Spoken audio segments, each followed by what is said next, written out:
Hello, I'm Julie Arnold from Queensland University of Technology in Brisbane, Australia.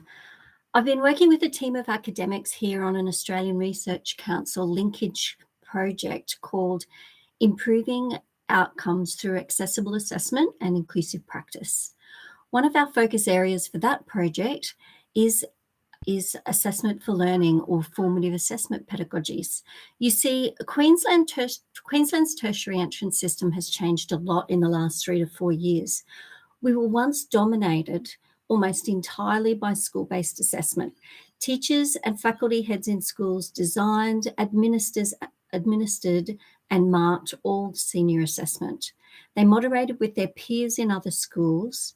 Students' tertiary entrance scores were calculated then with the help of a scaling system that didn't affect individual students' results, but did allow the system to compare cohorts and scale results.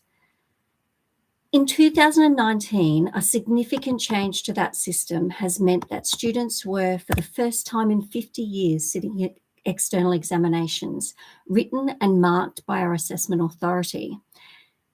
There's still much school-based assessment in our processes, but it's much more tightly controlled, much more high stakes. Teachers have responded by doing what teachers do, their very best to prepare students. In this context, I'm interested in how students experience their teachers' assessment for learning practices. This scoping review paper is the first step in that process. I've written it to gather what's already known about students' experiences when teachers do assessment for learning, whether the study uses that label for the pedagogy or not. That is, when they provide clear learning and learning intentions and share the criteria for success.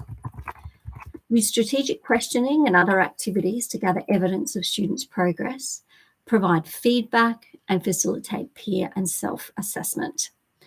Despite the field being student-centered by design, student experience isn't clearly defined when research studies that present student isn't point of view. To remedy this, I've used pragmatism, an old school theory for a relatively new concept.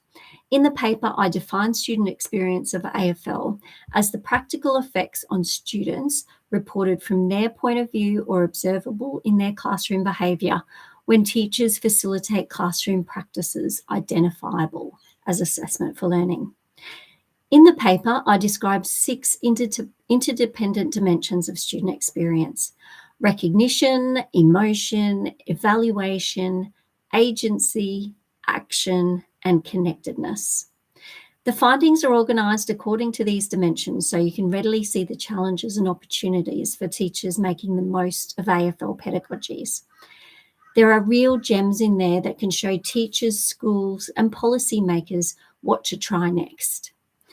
The really positive message is that student experience is responsive to changes in teacher practice, especially when students understand the processes and purposes they're expected to engage in. The findings also show how AFL's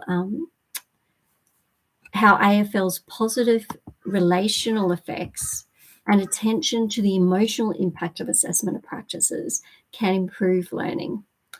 Less positive, let's say it's a call to action for researchers, is that diverse student experiences are underrepresented.